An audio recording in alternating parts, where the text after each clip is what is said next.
Assalamualaikum. Selamat petang. Semua sihat ke? Sihat, Alhamdulillah. Okey. Mana kawan yang lain? Diorang tahu kan? Tahu. Saya dah inform dah. Oh, okey. So, rasa kita start lah sebab nanti ada yang ada quiz Radin? 2.30. Ada yang kelas lain, ada beberapa orang yang akan ada quiz pukul 2.30. Oh, okey. Quiz apa yang ada?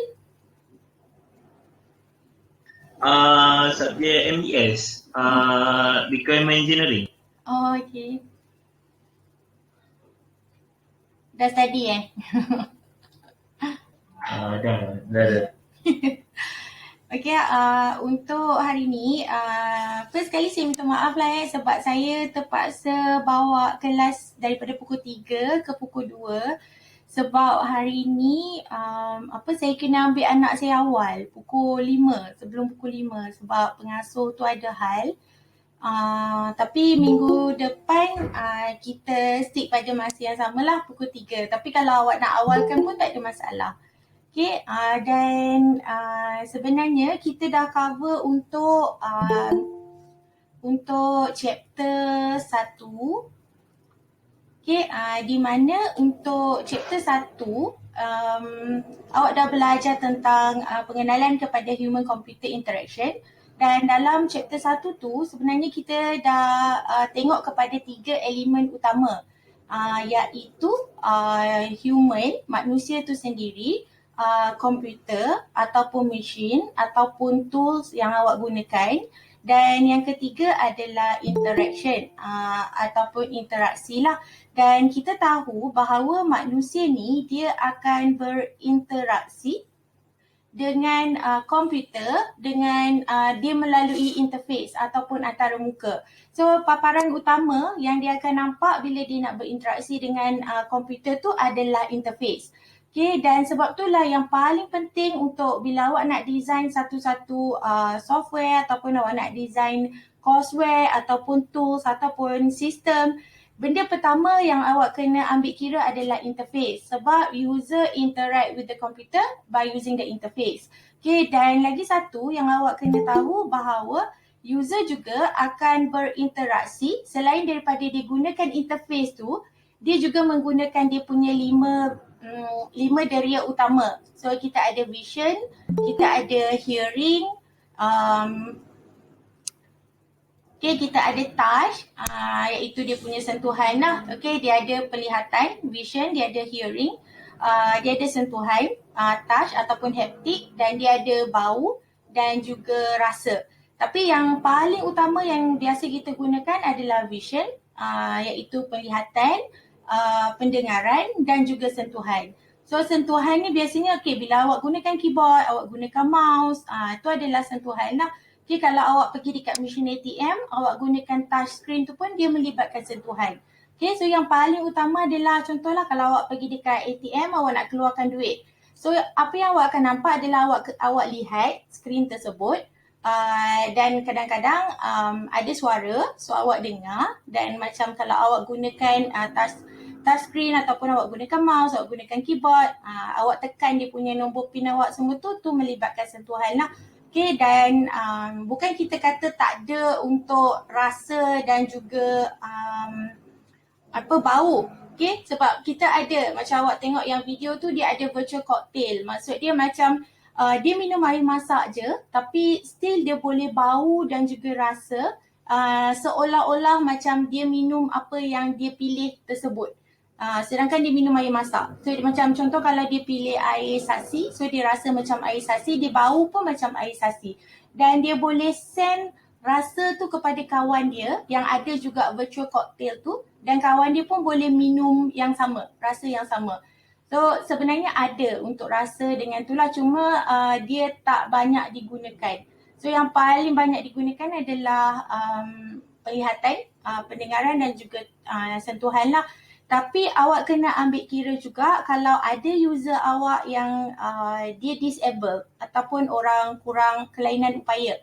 So kalau orang kelainan upaya ni mungkin dia punya penglihatan tak ada. So awak kena gantikan dengan pendengaran. Okay, kalau kata pendengaran dan penglihatan pun tak ada, so awak kena gantikanlah dengan apa yang sesuai untuk tally dengan disabled people lah.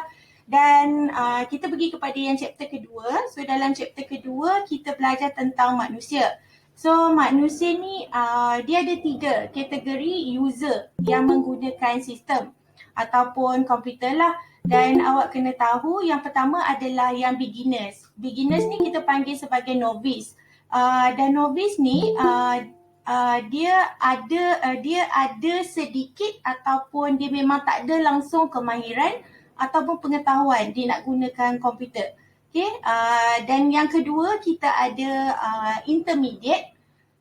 Intermediate ataupun intermittent knowledgeable user. So untuk intermediate ni dia ada knowledge dan dia ada kemahiran macam mana nak gunakan komputer. So untuk intermediate ni dia macam golongan awak lah, sebab macam kalau kita tak ajar awak pun awak still boleh gunakan. Kalau saya kata okay, saya nak awak buat slide PowerPoint, so kadang-kadang saya tak payah ajar pun, awak dah tahu dah okay, macam mana nak buka PowerPoint tu, macam mana awak nak buat slide, macam mana awak nak buat animation. So yang ni adalah golongan yang intermediate sebab dia tak perlukan assistant. Macam kalau beginners ataupun novice, so dalam term HCI ni beginners tu kita refer kepada novice lah. Dan untuk novice ni biasanya dia memang perlukan orang untuk guide dia, untuk ajar dia lah. Okay, ada macam contoh yang saya bagi untuk interaction style tu. Okay, kalau awak tengok dia adalah beginners. Dan beginners ni selalunya memang kita kena ajar dia lah. Okay, dan kena juga tahu bahawa dalam chapter 2 juga, user tu sebenarnya dia berfikir dengan gunakan dia punya kognitif.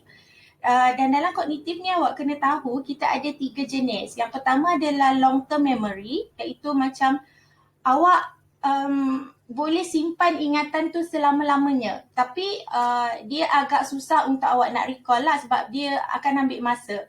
Okay, awak juga ada yang short term. So short term ni dia biasanya dia akan bertahan dalam 5 ke 7 minit je. Kadang-kadang 10 minit. Contoh macam dalam kelas ni lah. Mungkin awak dengar tu awak ingat. Tapi kalau lepas 10 minit saya tanya awak balik, awak takkan boleh ingat semuanya.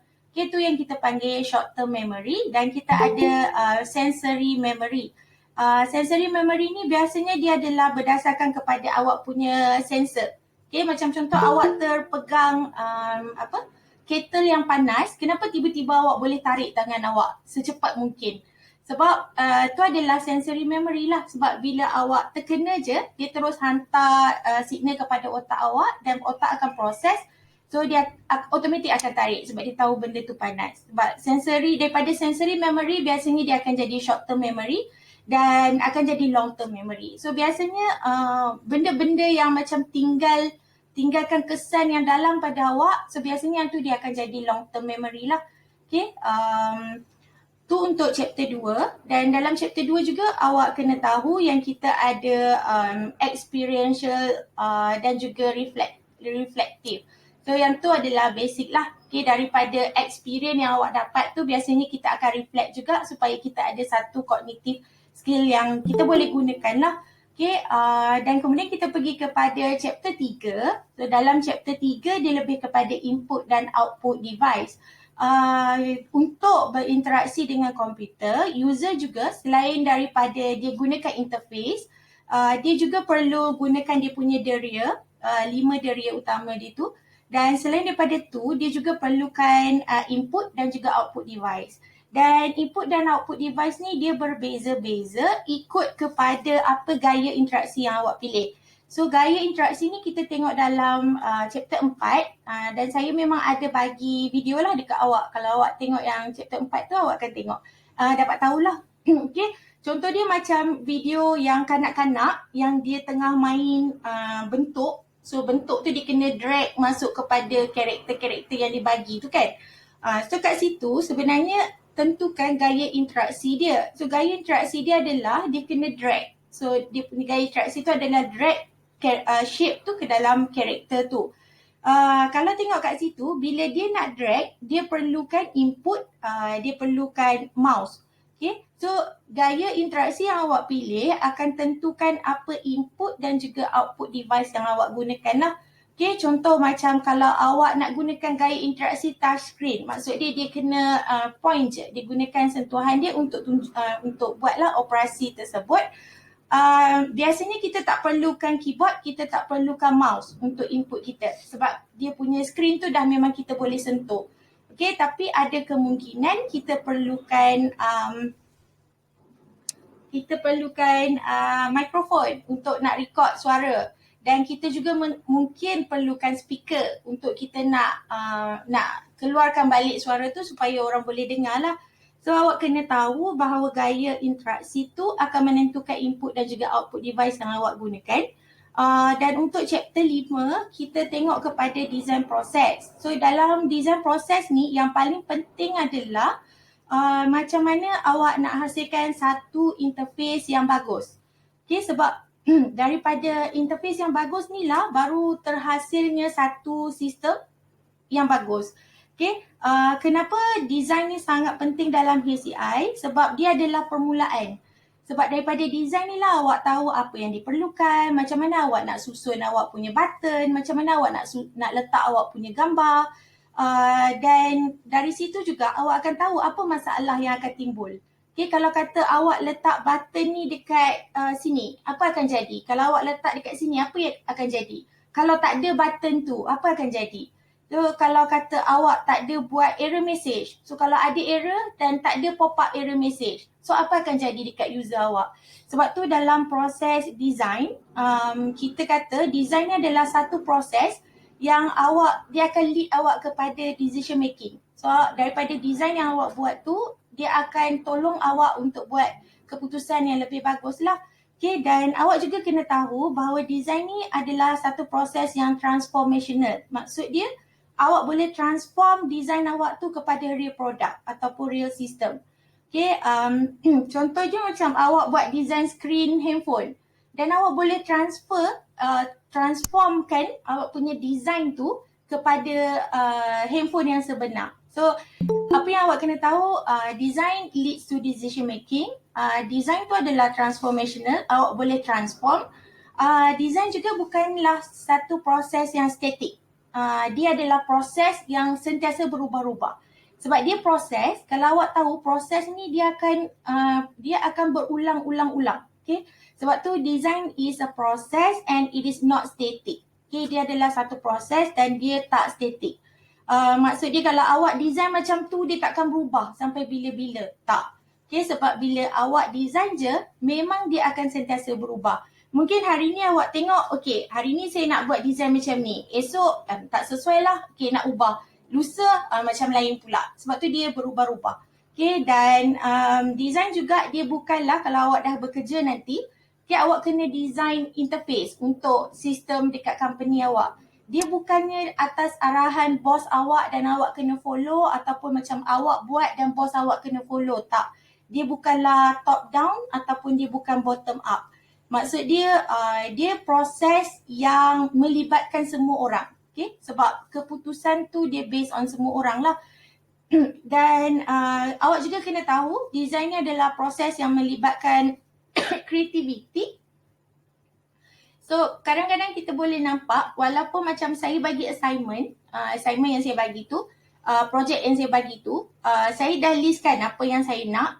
Tapi kita boleh nampak, okay, orang ni dia punya interface macam ni, orang ni macam ni. Kenapa? Sebab design akan menjurus kepada kreativiti dan kreativiti awak dengan kawan awak sentiasa berbeza-beza. Okay?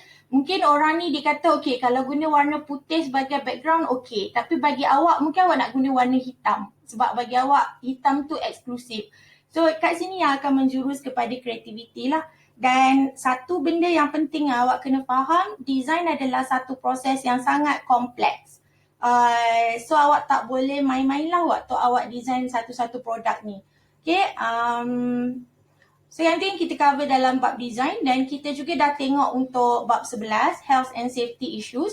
Awak kena tahu bila kita gunakan komputer ataupun komputer lah, especially bila awak gunakan keyboard, awak gunakan display, awak punya screen tu, dalam tempoh masa yang lama, dia akan menjurus kepada masalah kesihatan dan juga masalah keselamatan lah.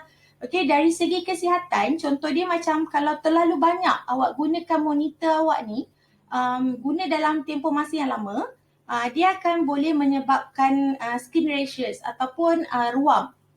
Biasanya diserang dekat bahagian muka, leher dengan dada awak lah, sebab yang tu yang dekat, yang pancaran elektrostatik tu yang paling dekat lah dengan kita.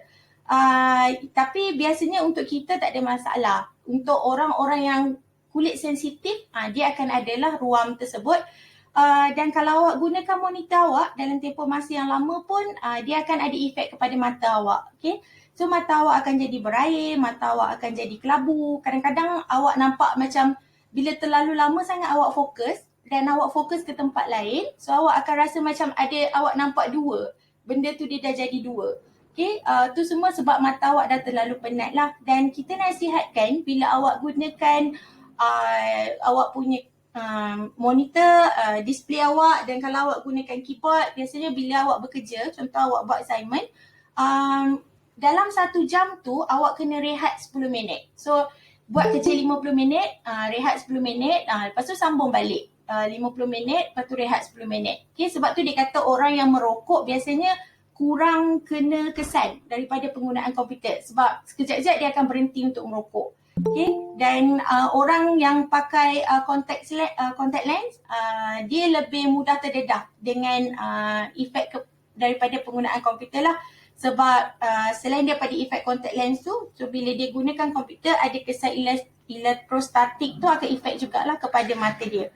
Okay, dan bila kita gunakan mouse dan keyboard dalam jangka masa yang panjang, so dia akan pergi kepada repetitive strain injury, tendinitis. Tendinitis tu maksud dia macam awak akan rasa sakit dekat bahagian yang percantuman awak punya sendi. So yang tu yang kita panggil tendinitis lah, yang tempat percantuman awak punya sendi.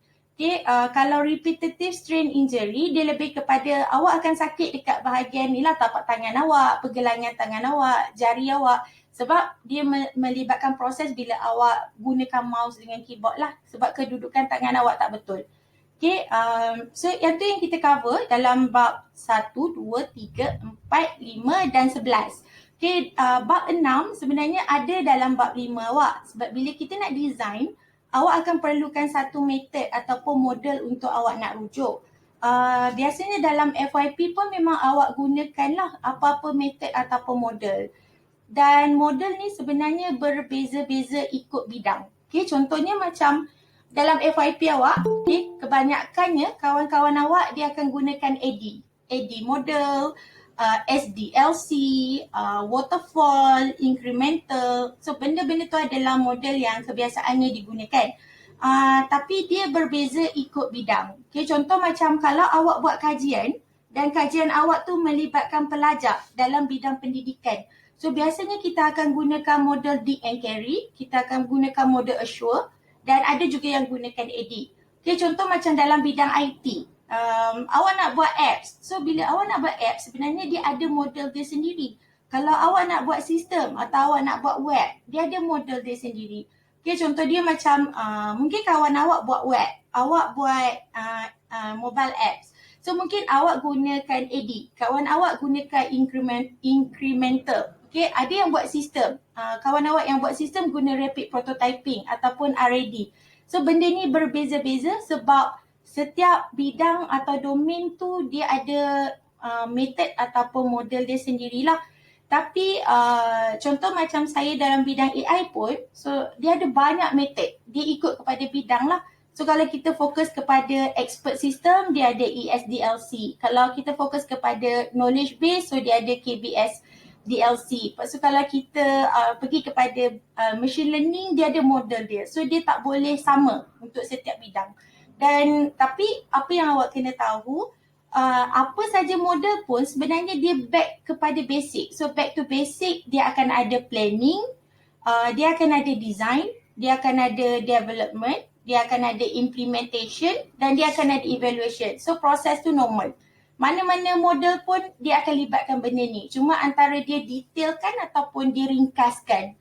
Okay, sebab setiap satu tu memang awak perlu rancang dulu, dan bila awak rancang, awak kena analisis. Analisis ni biasanya dia akan libatkan awak kena pasti siapa user awak, apa task yang awak nak buat, apa environment yang terlibat, apa input output device yang awak gunakan, macam mana awak nak masukkan konten, macam mana awak nak susun konten awak. So daripada hasil yang awak dapat dari analisis ni, baru awak masuk kepada design. So design ni yang betul-betul awak fokus, awak susun betul-betul awak punya interface, dan kemudian bila daripada design tu awak nak transform jadi sistem yang sebenar. So yang ni yang akan melibatkan kepada proses pembangunan lah ataupun development.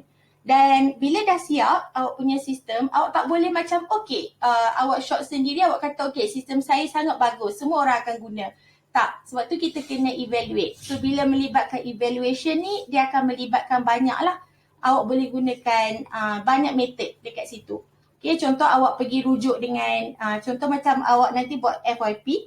So bila dah siap je sistem awak tu, awak kena test. Awak boleh test dengan kawan-kawan awak, ataupun awak cari je lah mana-mana lecturer sebagai awak punya expert. So lecturer tu akan test. Ataupun awak terus pergi je. Contoh macam awak buat sistem untuk pusat urus zakat, nak kira zakat. Awak pergi je terus kat pusat urus zakat tu. Ataupun student susah, kalau student yang ada masalah kewangan nak mohon zakat daripada pusat Islam kita tu susah. So awak nak buat sistem. So bila awak dah buat sistem tu, awak kena test. So bila test tu mungkin awak pergi suruh pegawai dia gunakan, ataupun staff yang terlibat tu gunakan, ataupun awak suruh je kawan-kawan awak tu gunakan sebagai user yang akan gunakan sistem tersebut. So benda ni akan melibatkan evaluation lah, dan ada banyak cara. Sama ada awak gunakan soal selidik, questionnaire, awak observe, awak buat pemerhatian, awak gunakan expert review. So awak cari expert, dan expert tu akan tengok. Dia ada juga lain-lain lah kaedah yang awak boleh gunakan. So yang tu yang akan kita tengok nanti dalam bab 8. Okay, sebenarnya awak tinggal lagi 4 chapter. So chapter 7, 8, 9 dan 10. Chapter 7, 8, 9 ni dia berkait. So saya akan record video. Memang saya takkan asingkan, sebab kalau saya asingkan chapter ni, awak takkan nampak dia punya flow. So saya akan combine chapter 7, 8, 9 ni. So kita compress dia supaya awak nampak hubungan di antara error, evaluation dan juga interaction style tu, macam dia akan masuk sekali lah. Bukan interaction, presentation style. Okay. Dan untuk bab 10 dia akan melibatkan collaboration. So collaboration ni dia stand alone. So saya akan record satu video. So saya nak saya patutnya awak ada lagi 2 kelas, tapi saya rasa saya nak record video je dan saya bagi pada awak. Minggu depan kita akan bincang untuk exercise awak, dan saya akan terang juga pasal satu lagi slide yang saya bagi semalam untuk design proses. Okay, Syafiq. Okay, boleh. Okay. Lepas tu nanti lupa dah. Okay, lepas tu nanti saya akan minta tolong Nila student. Okay, Jamil.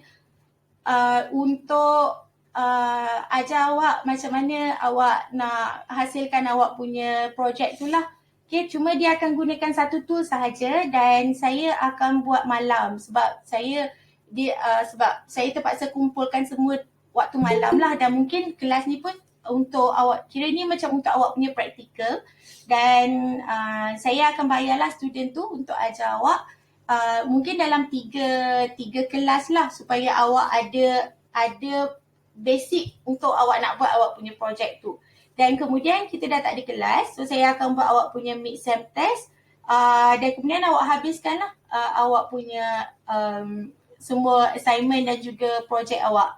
Okay, dan hantar kat saya minggu 14. Boleh ke macam tu? Boleh ke? Boleh, Doktor. Boleh. Boleh, Doktor. Okay. Boleh, Doktor. Ingatkan dah tak ada. Okay, so kita pergi kepada, saya cakap laju sangat ke?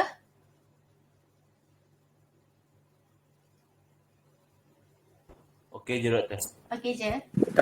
Okay, so far ada apa-apa nak tanya?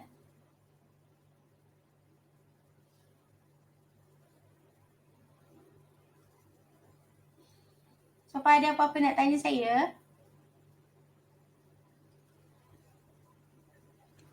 Doktor, Aha. yang pasal assignment 1 tu kan, yang soalan yang dia punya step nombor 1 dengan step nombor 2 dia saya kurang faham sikit. Okay, so kita go through satu-satu lah. Okay, ni adalah untuk assignment 1 awak. Nampak kan? Nampak? Okay. So for your first assignment, so it is based on GUI. Okay, dia fokus kepada graphical user interface GUI. Working in a group, you and your teammate are required to conduct a hierarchical task analysis based on the study scenario given in figure 1.0 as follows. As the leading educational institution in Malaysia, Sultan Idris Education University, formerly known as UPSI, would like to design a computer kiosk that promotes and teach its students and visitors about recycling. This computer kiosk will be located at UPSI National Education Museum, a place of focus for the community to learn the history of education. Students at this campus are mostly intermediate users, which are technological literate and computer savvy. Conversely, visitors to the museum are from all ages, mostly elementary school and age children and their parents, teachers and researchers. While some children may be computer savvy, most of the kids will be novices. The kiosk should give students and visitors some background knowledge on the environment, teach them why they should recycle, give them some functional information about what can or can't be recycled in Malaysia, how it has to be separated, and when recycling will be picked up at their address. So the kiosk will act as the heart of knowledge dissemination among UPSI students and visitors, indirectly providing public awareness to save this beloved earth. Okay, so kalau kat sini, awak boleh tengok soalan yang awak kena jawab adalah based on kepada senario yang diberi. Tapi tak semestinya awak kena follow, bukanlah macam awak kena ikut yang ni saja, tak. Sebab dia based on awak punya creativity. Tapi apa yang saya nak adalah apa yang ada dalam ni, yang saya nak dalam soalan tu kena masukkan. Cuma kalau kata awak nak buat penambahan, tak ada masalah. Okay? So kat sini, yang penting bila awak nak design, awak kena tahu siapa user awak. Okay, so kita tahu kita ada 3 jenis user. Kita ada novice, kita ada intermediate, kita ada expert atau frequent user. So kat sini awak kena identify dulu siapa awak punya user. Okay, so kat sini kita kalau tengok dalam situasi ni, awak kena hasilkan satu kios komputer. Dan kios komputer ni kita akan letak dekat museum dekat UPSI. Sebab museum ni biasanya ramai, dia punya tarikan dia ramai. Okay, ada kanak-kanak sekolah, ada penyelidik, ada cikgu-cikgu, ada ibu bapa yang bawa anak dia datang situ.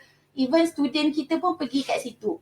So kita rasa tu adalah tempat yang paling sesuai untuk kita nak letak kios lah. Sebab dia punya environment tu boleh kita sebarkan maklumat. Okay?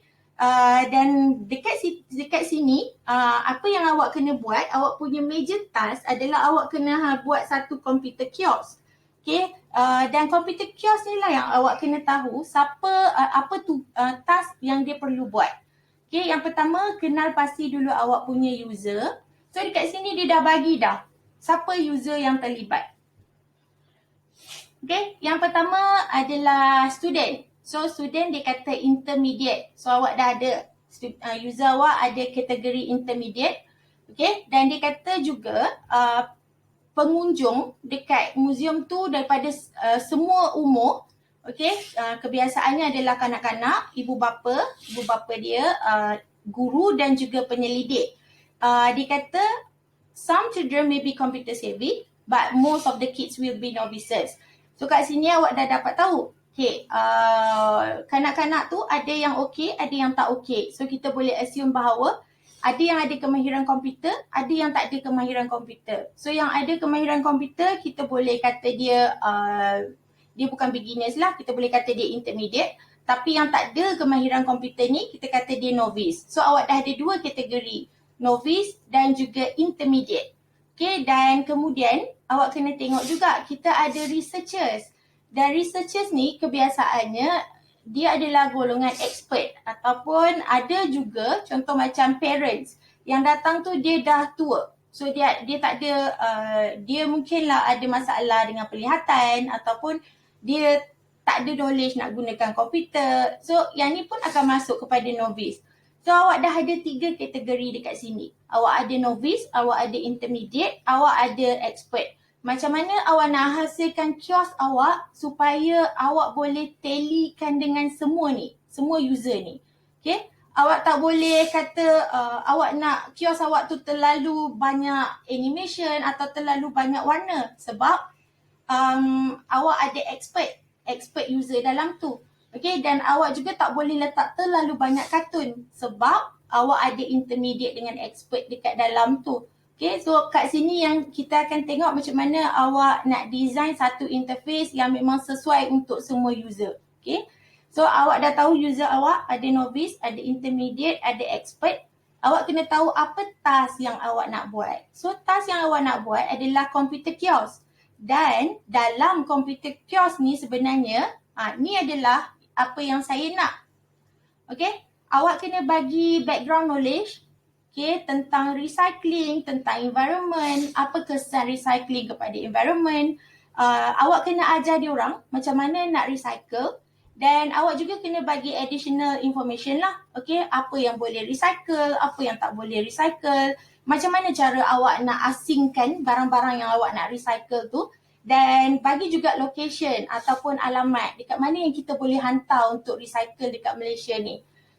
Ni 3 yang saya nak. Tapi ada student tanya saya, boleh tak kalau untuk kanak-kanak ni saya nak buat game supaya dia lebih menarik. Tapi nanti kalau ni saya akan bagi kalau untuk orang yang adult ataupun expert ataupun intermediate, kalau dia tak nak guna dia boleh skip. Tu adalah idea dia. So yang saya nak adalah 3 ni, tapi kalau awak nak masukkan video, awak nak masukkan game, tu atas kreativiti awak. Okay? So ni yang saya nak.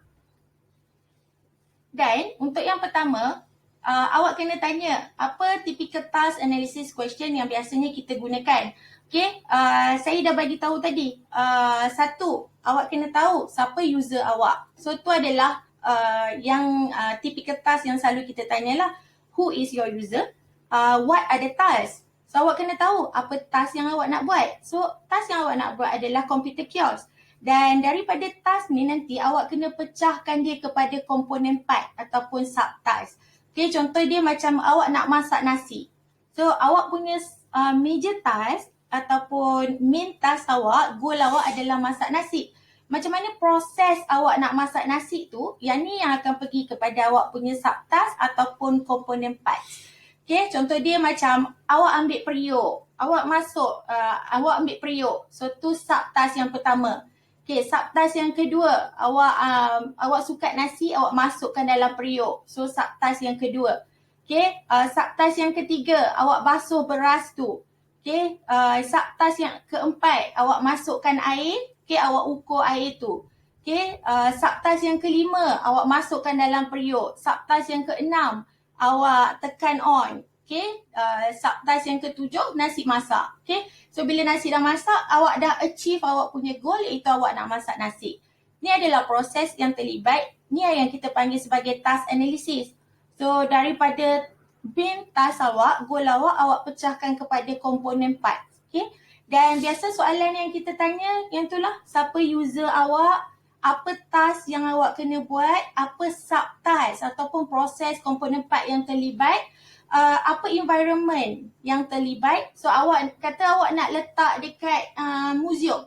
Adakah museum tu sesuai untuk awak nak letak? Apa environment dia? Apa tarikan yang kita boleh buat supaya orang nak guna kita punya komputer kiosk kita ni? Okay, macam mana kita nak educate diorang untuk guna dan supaya kita boleh educate diorang macam mana nak recycle. Okay, dan dari sini juga kita akan tanya apa input, output device dan interaction style yang sesuai. So ini adalah contoh-contoh soalan yang awak boleh tanyalah. Okay, dalam awak punya task analysis. create a persona that demonstrate the task necessary to achieve the goal. Biasanya persona ni akan merujuk kepada apa yang dapat tarik orang untuk gunakan awak punya kios tersebut dan apa yang membezakan dia dengan orang lain lah. Kadang-kadang ada juga orang refer persona ni sebagai dia punya macam kita gantikan. Contoh kita nak ajar tentang recycle, so awak ambil non-anthropomorphic design lah. Awak fokus kepada elemen yang seolah-olah macam karakter. Awak gunakan karakter cikgu ataupun awak gunakan karakter contoh pencinta alam sekitar. So awak gantikan untuk dia guide kepada proses yang tersebut.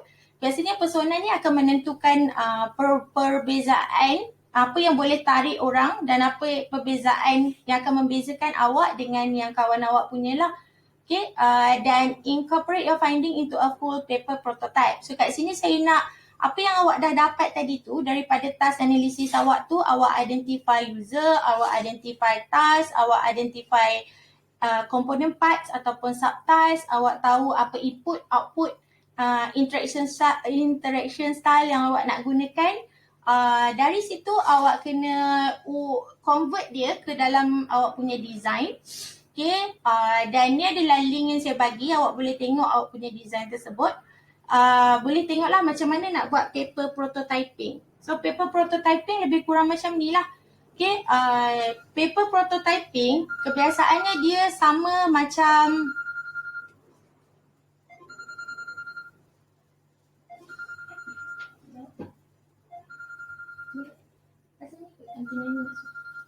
Okay, biasanya paper prototyping ni dia lebih kurang macam storyboard. Okay, siapa yang pernah tengok storyboard, so awak tahu dia akan ada macam satu papan cerita dan kemudian daripada sini dia akan pergi kepada papan cerita yang seterusnya, papan cerita yang seterusnya. Cuma untuk paper prototyping ni kita akan susun ikut kepada dia punya susunan. Okay, contoh dia macam dekat sini. So kalau kata awak klik dekat sini, memang dia akan terus pergi kepada yang seterusnya. Dan bila awak klik kat sini, contohnya dia akan pergi kepada yang seterusnya. So dia ikut kepada flow navigation awak. Dan biasanya kita akan tunjukkan lah, kalau kata kita nak buat kios, so awak kena buat paparan kios tersebut dan kemudian paparan kios tu yang awak boleh gerakkan dekat atas keping kertas yang awak dah letak awak punya proses tu. Okay, so ni adalah paper prototyping. Ni adalah contoh-contoh paper prototyping lah. Dan dalam group project awak, daripada paper prototyping yang awak dah buat ni, awak kena convert dia dalam bentuk digital prototyping. So digital prototyping ni dia akan jadi real product lah ataupun real kiosk yang kita akan gunakan. Tak semestinya macam awak kena buat betul-betul ada kiosk, semua tu tak. Yang saya nak tengok adalah paparan awak tu. Okay, paparan awak tu. Sebab tu saya kata dia prototyping je. Dia bukan sistem yang betul-betul dah complete. Okay, sebab yang penting yang saya nak tengok, apa yang saya nak tengok dalam senario tu ada dan saya nak tengok awak boleh tak implement apa yang kita dah belajar dalam kelas ni. Dan saya tahu kita ada student minor. Sebab tu saya tak kisah. Kalau kata awak nak gunakan PowerPoint pun boleh nak hasilkan awak punya digital prototyping. As long as saya tak nampak lah macam saya tengah tengok slide. Okay, awak buat tu masukkanlah animation. Awak pandai-pandai lah design awak punya PowerPoint tu supaya saya nampak lah seolah-olah macam saya tengok paparan screen lah yang okay. Tapi kalau awak nak gunakan tools yang lain pun boleh. Cuma sebab saya tahu ada yang ada problem untuk nak develop tu. Sebab tu nanti saya akan buat kelas malam, saya akan combine semua. Dan nanti dalam 3 minggu lah akan ada orang yang ajar awak macam mana awak nak design awak nak develop awak punya screen. Okay, so ni adalah untuk assignment awak.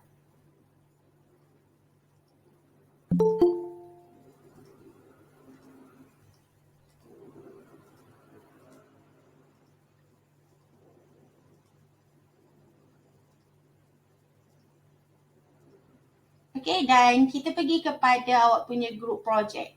Okay, dalam group project awak, sama juga daripada awak punya paper prototyping tu, awak kena convert dia kepada bentuk digital. Tak kisah awak nak guna tool apa pun, as long as saya dapat apa yang ada dalam senario tu, awak sampaikan kepada saya. Nak gunakan PowerPoint pun boleh, cuma jangan sampai saya nampak dia seolah-olah macam saya tengah baca slide saya lah. Yang tu tak boleh lah. So awak kena pandai-pandai adjust supaya dia nampak seolah-olah macam sistem. Okay, ni adalah guideline lah yang saya bagi. Tak semestinya awak follow. Okay, have a substantial user interface. So interface awak kena menarik, kena boleh sesuaikan dengan 3 kategori user awak tadi. Be interactive. Tak semestinya awak punya interface ataupun kios awak tu dia boleh bercakap dengan kita. Kita soal balik dia boleh jawab. Tak semestinya sampai tahap tu. Interaktif ni maksud dia macam contoh, kalau saya tengah guna awak punya kios, tiba-tiba saya tak faham.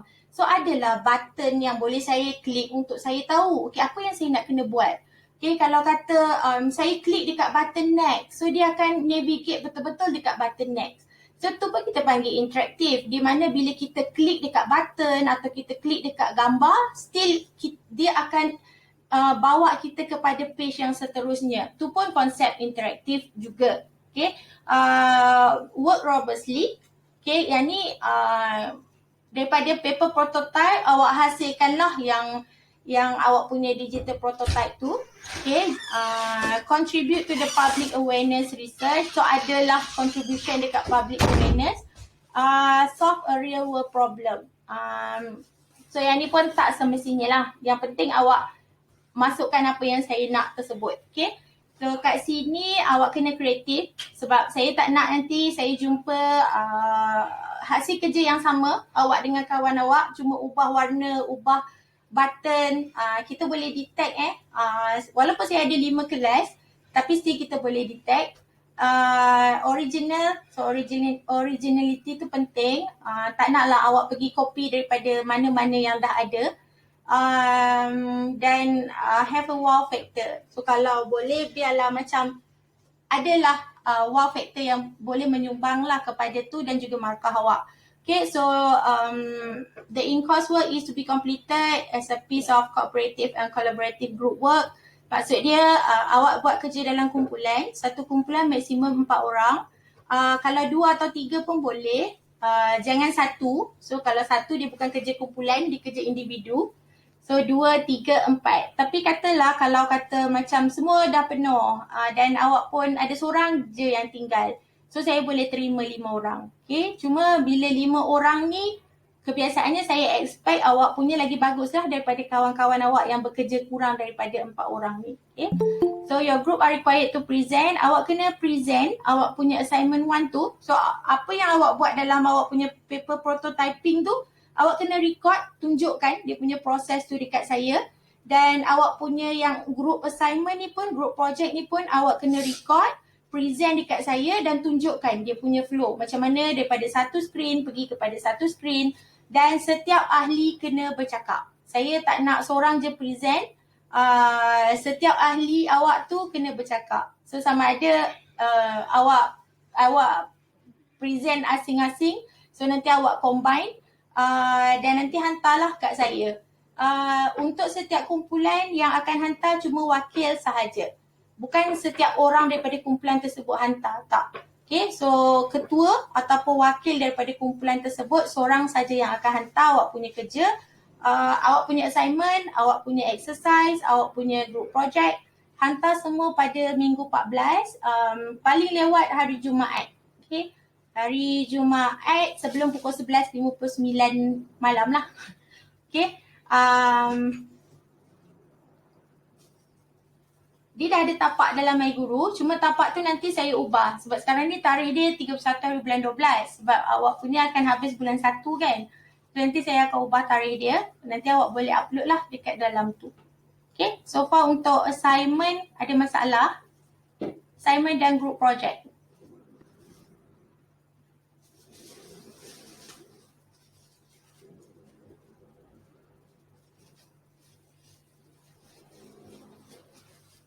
Ada masalah? Chat dia. So far semua okay? Okay. Okay. Okay, doktor. Okay, so kita tengok kepada exercise. Exercise ni kita akan bincang minggu depan. Ada yang tak dapat masuk. Kenapa? Kenapa Izzah? Tak tahulah, diorang cakap diorang tak boleh join Google Meet punya meeting. So macam tak ada masalah je sebab kita tak lebih 100 pun kan.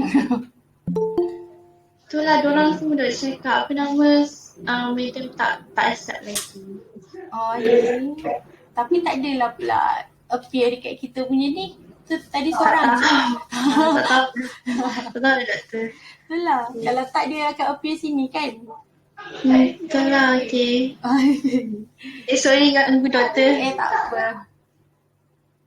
Okay, so kita tengok kepada exercise. So exercise ni kita bincang minggu depan. Dan minggu depan pun ada satu lagi. Saya buat slide tambahan untuk awak. Untuk design supaya awak clear lah. Design ni dia ada model dia. Dan biasanya kita refer kepada 3 model yang utama ni. Awak boleh pilih lah awak nak model yang mana. Kita ada Nielsen and Molish, kita ada Schneiderman, kita ada Norman. Norman ni dia pergi kepada 7 rules guideline untuk awak nak design. Schneiderman ni dia pergi kepada 8 golden rules, ada 8. Dan untuk Molish dengan Nielsen and Molish dia ada 10 yang dia bagilah. Dan kebiasaannya orang akan refer kepada Nielsen and Molish punya panduan, okay, guideline. Ada saya bagi slide dekat Radin, rasa Radin pun dah forward dekat awak semua kan. Tu yang kita akan tengok minggu depan lah supaya awak lebih faham. Dan nanti saya akan record juga video untuk chapter 7, 8, 9, 10. Saya akan bagi juga minggu depan. So, yang tu nanti awak boleh dengar. Lepas tu kalau ada apa-apa masalah boleh tanya saya waktu kelas lah. Okay. Ataupun kalau macam kata malu nak tanya waktu kelas, so awak boleh WhatsApp saya je. So nanti saya reply. Okay. Cumanya lambat atau tak tu lah sebab kadang-kadang memang dalam seminggu tu memang penuh sangat. Macam minggu ni pun sepatutnya saya free hari Selasa je. Hari Senin saya ada kelas, petang ada meeting, hari Selasa biasanya saya free. Tapi hari Selasa hari tu pun saya ada meeting pagi petang. Lepas tu hari Rabu saya kelas pagi petang. Lepas tu hari Khamis pagi meeting, petang kelas. Macam tadi pun saya ada meeting dengan student master PhD. Dah sampai pukul 1, lepas tu sambung kelas. Kalau kata saya lewat balas mesej awak tu, tapi petang-petang atau malam tu nanti saya akan balas lah So awak kena tunggulah kejap. Okay. Untuk awak punya exercise, saya bagi situasi. So daripada situasi ni awak kena kenal pasti siapa awak punya user. Sama ada dia novice, intermediate ataupun expert. Dan awak kena kenal pasti apa interaction device, input dengan output yang digunakan, dan juga interaction style. So interaction style ni awak boleh refer kepada video yang saya bagi. Okay? Contoh macam situasi yang pertama.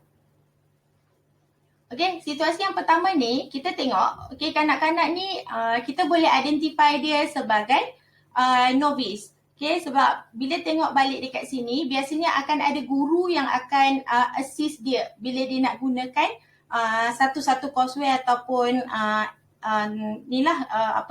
dia punya permainan tu. Okay, software ni.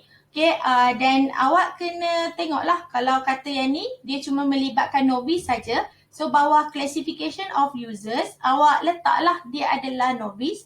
Okay, dan biasanya dalam novice ni pun kita ada yang kanak-kanak normal dan kanak-kanak yang disabled. Sama juga dengan intermediate dan juga expert. Sebab biasanya dia akan ada kanak-kanak yang normal dan juga yang disabled. So kalau disabled awak kena lebih dalam lah kenapa. Okay, macam ni dia classification of users, kita kata dia novice. Okay, dan daripada sini kita boleh nampak apa input yang digunakan. So input yang digunakan adalah mouse, okay, dan digunakan keyboard. Okay, dan rasanya ada mikrofon sebab kalau tengok kat sini ada audio. Kenapa dia pakai headphone? Sebab ada audio lah.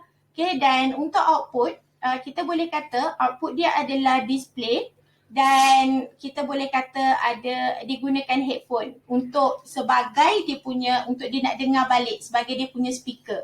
Okay, so interaction style yang berlaku kalau awak tengok bila dia gunakan mouse, dia gunakan keyboard, so biasanya dia akan melibatkan pointing. Okay, dia akan gunakan konsep pointing, dia kena klik-klik kepada benda tersebut. Okay, contoh macam ni, kalau awak tengok kepada game, so dia punya classification of users biasanya akan jadi intermediate ataupun expert. Biasanya game-game macam ni novice jaranglah gunakan. So dia akan pergi kepada intermediate ataupun expert. Okay, dan apa input yang dia gunakan?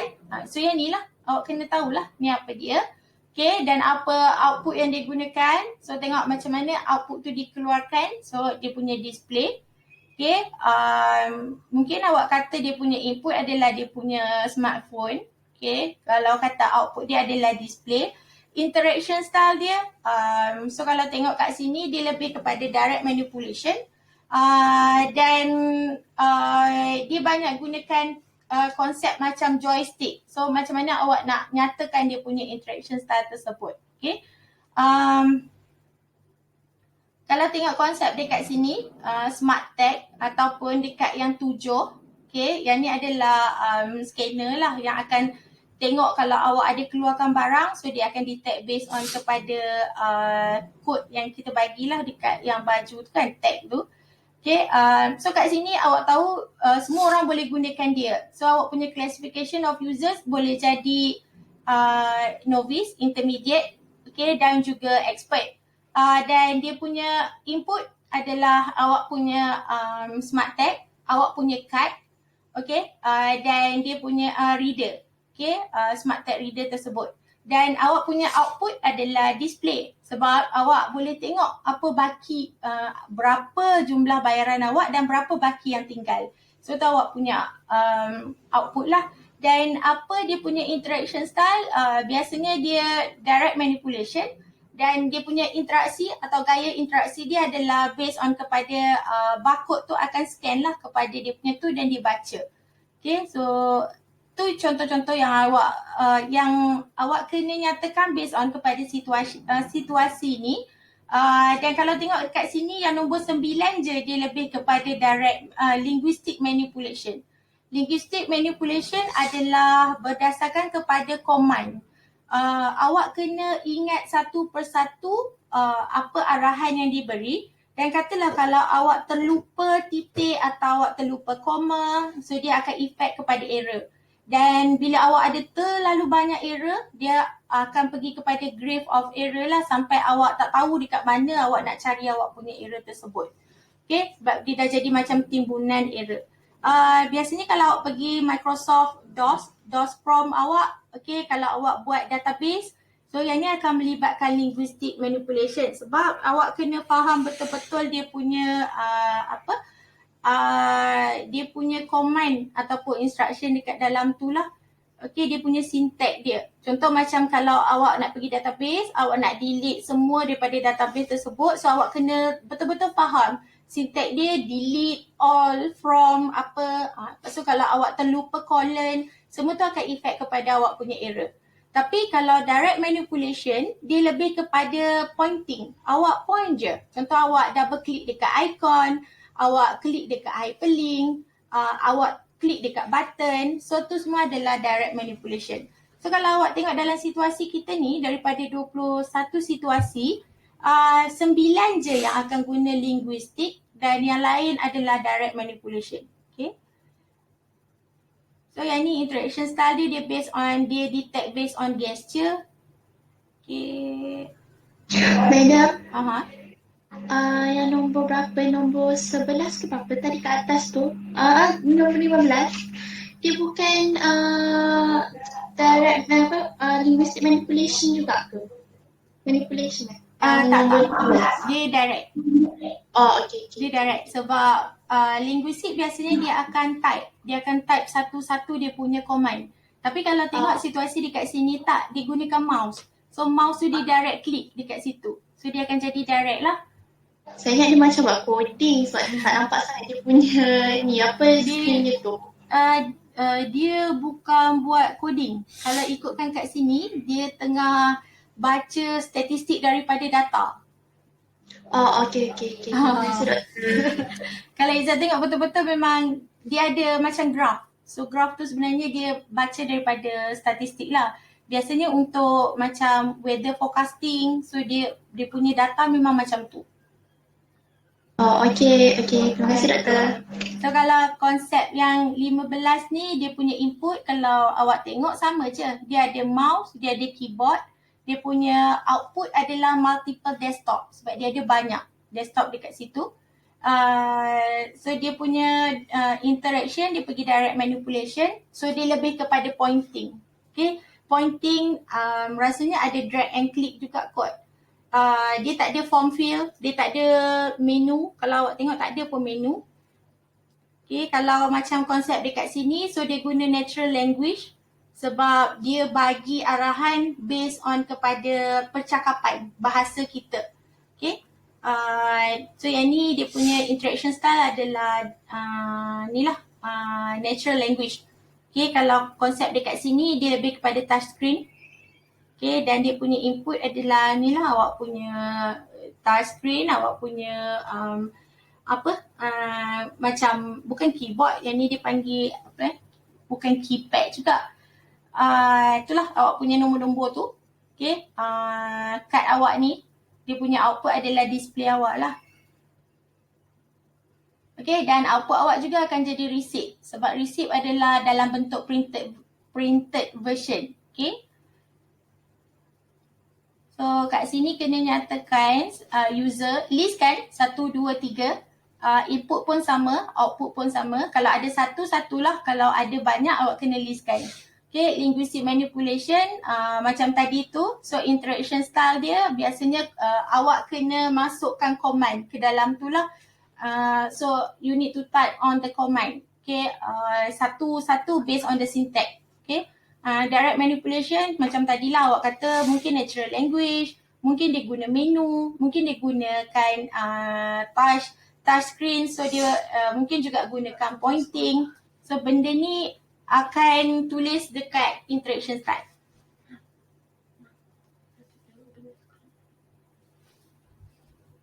Okay, ada apa-apa nak tanya untuk awak punya exercise?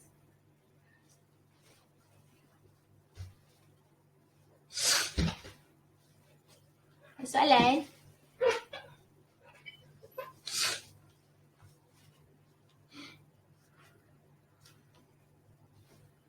Izzah okey? Fakira okey?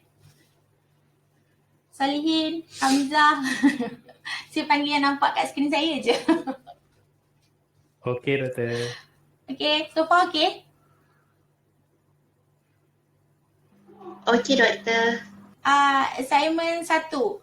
Kejut saya Radin. Assignment 1 bila hantar dia. Assignment 1 semua hantar minggu 14. Okay, awak punya assignment 1, awak punya group project, awak punya exercise, semua hantar minggu 14. Exercise awak tu minggu depan kita bincangkan. So kalau kata ada salah, nanti betulkan. Bila dah betulkan tu, nanti hantar yang betul tu dekat saya. Sebab untuk exercise ni, saya cuba nak tolong awak bagi semua dapat 10 lah untuk exercise awak. Okay, sebab tu kita bincang, awak betulkan. Lepas tu hantar kat saya yang betul. Okay. Tak apa Radin. Sebab kita pun baru bincang yang ni je. Okay. So kalau kata, saya faham lah awak ada banyak assignment. Kan? Kan nanti kalau saya minta cepat-cepat stres awak. Okay. Buat dulu mana-mana assignment awak yang due dia dah dekat. So settlekan dulu assignment tu. yang kita punya exercise ni tak apa, kita bincang minggu depan. So kalau kata ada pembetulan yang awak kena buat, so awak betulkan je. So bila nanti awak betulkan nanti, saya akan bagi lagi satu exercise lah untuk fahamkan awak. Tapi depends lah, kalau saya rasa macam tak perlu, awak dah faham, so cukup lah dengan satu exercise tu. Dan saya harap macam bila awak buat pembetulan tu, semua akan dapat 10 markah lah untuk exercise awak. Okay. Minggu depan kita akan bincang untuk exercise awak. Saya akan terangkan berkenaan dengan model yang ada 3 tadi tu, Nielsen and Molich, Schneiderman dengan Norman. Dan kalau awak ada apa-apa yang awak tak faham nanti boleh tanya saya. Okay, sebab saya akan bagi video, tengok video tu, dan kalau kata untuk chapter tu pun ada yang awak confuse, boleh tanya saya terus. Lepas tu lah. Okay, dan nanti cuba siapkanlah, kiranya macam minggu depan sepatutnya last class kita untuk cover semua. Okay, lepas tu nanti saya akan ambil satu kelas malam lah yang tak apa Iskandar. Okay, saya akan ambil kelas malam dan saya akan kumpulkan semua. Awak nak kelas tu direct ke ataupun awak nak seminggu?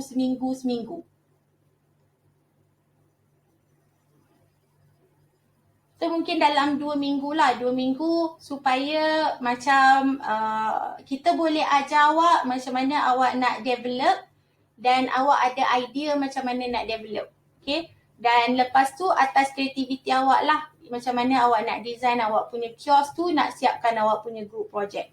So kita bantu dari segi bagi awak praktikal. Okay, macam mana nak hasilkan benda tu dalam 2 minggu, atau kalau awak rasa macam 2 minggu tu tak cukup, so saya akan tambah lagi seminggu lah, 3 minggu. Cumanya kalau katalah macam awak nak buat direct 3 hari tu, 3 kelas minggu depan malam, so nanti cuma saya rasa ada yang ada kelas hari Khamis, so kita tak boleh ganggu hari Khamis lah. So hari Selasa boleh, Rabu boleh.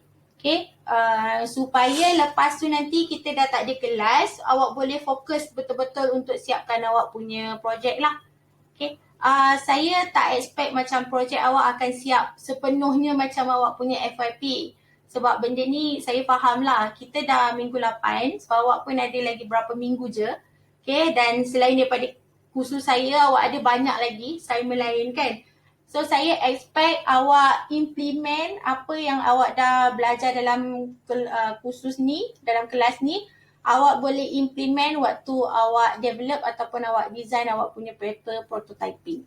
So awak kena faham lah apa guideline, apa teori yang kita dah belajar, penggunaan warna, penggunaan icon, arrangement, layout, semua tu awak kena apply dalam awak punya paper prototyping dan juga digital prototyping. Okay.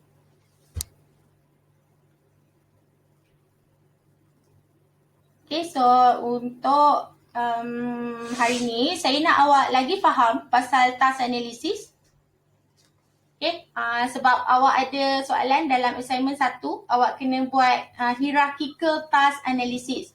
Hierarchical ni maksud dia dalam bentuk pepohon. Okay, contoh dia macam kalau awak ada task dekat situ, ada satu major task, dan kemudian awak ada sub-task. Dan dalam sub-task tu dia ada lagi anak-anak dia, ada sub-task. So ini yang kita panggil dia sebagai hierarchical sebab dia dalam bentuk hierarki. Okay. Dan kalau tengok dekat sini, ni tambahan lah yang saya buat untuk awak supaya saya nak awak jelas apa tu task analysis.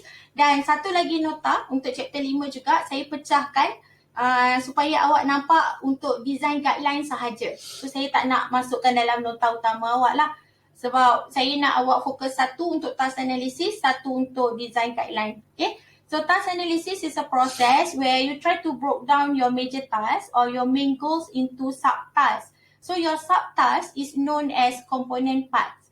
Okay, maksud dia awak cuba pecahkan awak punya major task ataupun main goal awak tu kepada task by awak punya goal lah ataupun matlamat. Okay, so it is important to design the well understood interface because humans see the system through the interface. Okay, sebab sangat penting untuk awak nak design satu interface yang bagus. Kenapa? Sebab manusia dia akan tengok atau berinteraksi dengan komputer dengan gunakan interface. Samalah macam awak gunakan handphone awak. First yang awak tengok adalah skrin awak. Kalau skrin awak tu katalah ada cala-cala ke ataupun main awak tu tak cantik, so dia takkan tarik minat awak pun untuk nak tengok. Okay? So sebab tu penting untuk design yang bagus. Sebab daripada design yang bagus akan hasilkan sistem yang bagus. Okay? Task analysis biasanya kita bermula dengan goals. Apa goals yang kita nak capai? Contohnya macam kita nak buat komputer kiosk. So tu adalah kita punya goal. Macam mana kita nak capai goal kita tu. Okay, kat sini yang awak kena buat lah. Task 1, task 2, task 3. Okay, macam ni. Kita nak tahu berapa hari ada dalam seminggu. Dalam seminggu tu ada berapa hari. So kita akan buatlah dia punya subtask dia. Kita ada Monday, Tuesday, Wednesday, Thursday, Friday, Saturday, Sunday. So semua ni baru akan tercapai kepada kita punya goal. Kita nak tahu ada berapa hari dalam seminggu. Okay. Biasanya kita punya task ni dia akan melibatkan orang-orang yang tertentu lah. Okay, sebab kita ada matlamat kita dan dia akan melibatkan proses-proses yang tertentu. Okay, macam tadi kalau saya kata proses awak masak nasi itu dia cuma melibatkan awak je lah. Okay, tapi kalau katalah awak bekerja nanti dekat industri, so untuk awak nak capai satu-satu task tu biasanya akan melibatkan orang ataupun department yang tertentu. Sama juga macam kita punya main goal adalah pelajar graduate, pelajar bergraduate. Macam mana kita nak tahu pelajar tu boleh bergraduate ataupun tak? Biasanya dia akan pergi kepada subtask. So subtask ni pertama kita kena check dia punya kursus. Dia dah ambil semua kursus ke? Ada tak kursus yang tertinggal? So untuk check kursus ni biasanya kita akan tengok pergi dekat akademik ataupun kita pergi dekat fakulti. So fakulti akan check ada tak kursus yang tertinggal. Kemudian kita nak check pula dia punya co-curriculum macam mana. So kat sini mungkin nak pergi kepada pusat co. Okay, pusat co-curriculum. Okay, kemudian nak kena tengok ada tak dia hutang apa-apa dengan kita. So kat sini kena pergi dekat bendahari. Okay, dan kemudian kita pergi pula dekat yang seterusnya. HEPA, dia ni ada masalah apa-apa tak dengan HEPA. Okay, so bila kita dah check semua, awak clear, baru awak boleh graduate. So ni adalah proses yang terjadi bila kita buat task analysis lah. So kita ada dia punya goal dan kita ada dia punya component parts ataupun subtask. Dan biasanya kalau untuk company ataupun melibatkan company atau industri, dia akan melibatkan department ataupun orang-orang yang berbeza lah. Okay. Sama juga kalau awak design. So dalam proses awak nak bangunkan sistem, dia ada planning, dia ada analysis, dia ada design, dia ada development, dia ada implementation. Mungkin design orang lain yang buat, analysis orang lain yang buat. So proses ni kadang-kadang melibatkan orang yang berbeza. Okay. Ni adalah contoh bila kita melibatkan hierarchical task analysis. Kenapa? Sebab hierarchical dia akan ada lebih daripada satu level. Okay, contoh macam ni dah ada satu level. Biasanya level pertama akan jadi kosong lah. Okay, ni first level, second level dan kadang-kadang kita ada lagi third level, fourth level sampailah yang seterusnya lah. Okay, so sebab tu kita panggil dia hierarki. Okay, ni adalah proses. Awak boleh wakilkan dalam bentuk textual, dalam bentuk teks atau awak boleh wakilkan dalam bentuk graphical ataupun grafik. So you can represent your task analysis or your hierarchical task analysis whether in textual form or in graphical form. So mana-manalah. Okay, kalau dalam soalan tak tulis, awak boleh guna mana-mana. Okay, tapi kalau dalam soalan kata nak dalam textual form, maksudnya awak kena buat dalam bentuk teks. Okay, kalau dalam soalan kata dia nak dalam bentuk graphical form, awak kena buat dalam bentuk grafik. Okay, tapi kalau dalam soalan tak mention apa-apa, so awak boleh pilih yang mana yang mudah untuk awak faham. Cuma saya prefer kalau awak boleh buat dalam bentuk diagram. Sebab diagram lebih mudah untuk awak faham, lebih mudah untuk awak nak detect kalau ada satu step yang awak tertinggal. Okay. So contoh kat sini kita ada sign in. So untuk awak nak sign in, contohnya macam awak nak masuk My Guru. So bila awak nak masuk My Guru, yang pertama sekali awak kena masukkan awak punya user ID.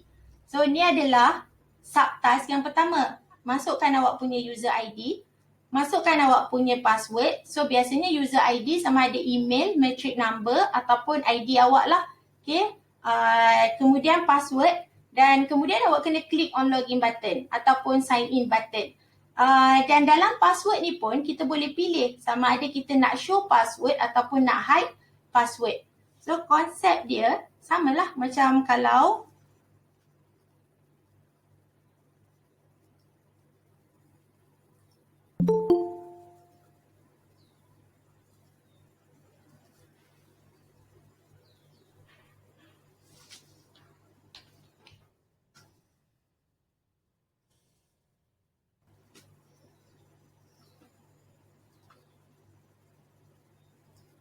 okay, so contoh dia kat sini, saya buka My Guru. Okay, so bila saya buka My Guru, untuk saya nak sign in dalam My Guru. So konsep yang kita pegang tadi adalah sign in. Kita punya goal adalah untuk sign in.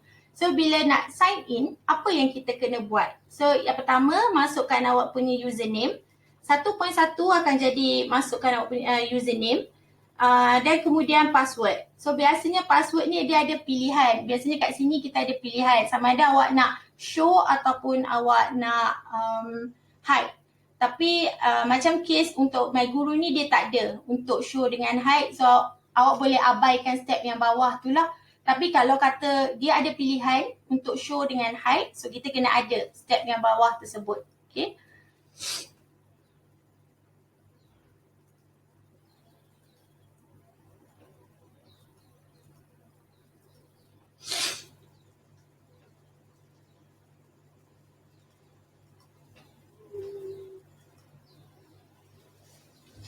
Okay, dan saya ada bagi beberapa soalan dan awak cuba buat sebab saya nak tengok awak faham ke tak. Okay, so yang pertama, working in your group.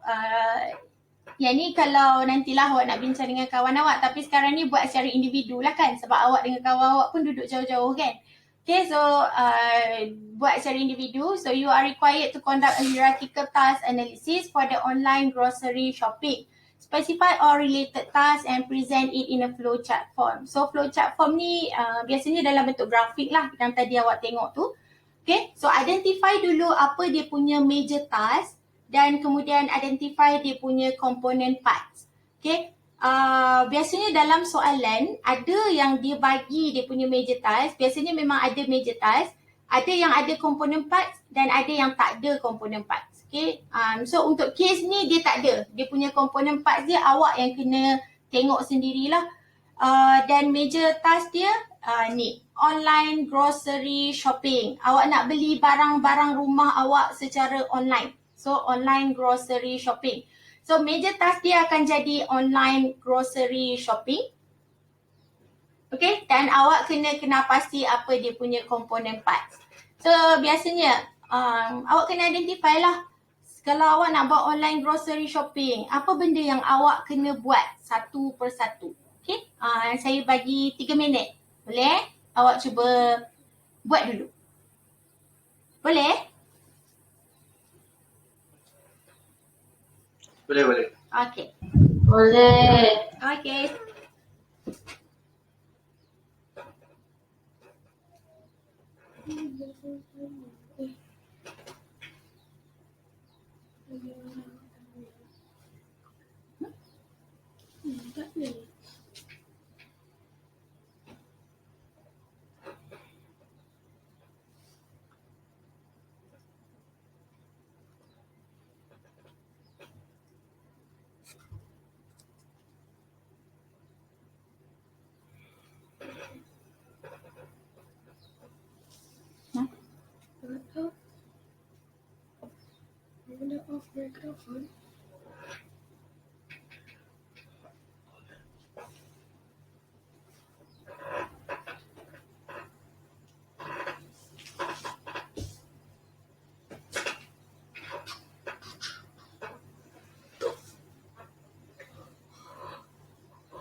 dia salah. Salah kena bagi dia. Mak yang lain lah. Yang Semua dah yang tu baru hantar tadi. yang sebelumnya dia tak buat ni. Tak. Reject. Dah bah tak ada yang buat pula. Ada yang debat tapi nama tak tulis. Aku nak tulis balik. Tak mau lah. Dah lama ada baru nak buat. Lupa sedih nak. Baca lah. Sebab ada yang buat kan.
Hari ni boleh makan siap-siap kan?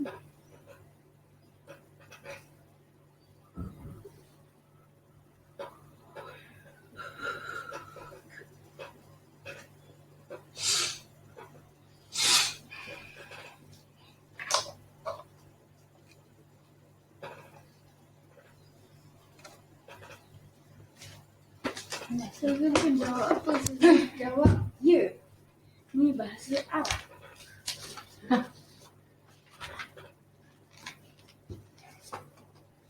Kamu saja kelas ni aku. Boleh jawab. Duduk cari kod. Besarnya klip.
Dapat?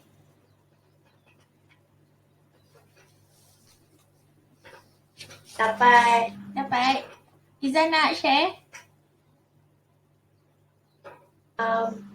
Tapi saya tak tahulah jawapan saya betul ke tidak. Boleh kita bincang sama-sama. Okey, kan yang doktor cakap untuk meja tas tu kan online grocery shopping kan? Betul? Okey, so komponen 4 tu saya rasa lah contoh macam apa benda yang kena ada untuk online grocery shopping tu untuk produk katalog ataupun harga barang benda tu betul tak madam? Doktor? Betul? Okay, lagi satu kita kena ada search punya search punya pattern ataupun search macam contoh kalau kita nak jenis-jenis Maggi ataupun jenama Maggi, so kita just tulis mi and then kita tekan mi, so dia akan bagi tahu okay mi apa yang ada, betul tak? Betul. Dia kena ada function untuk searching lah.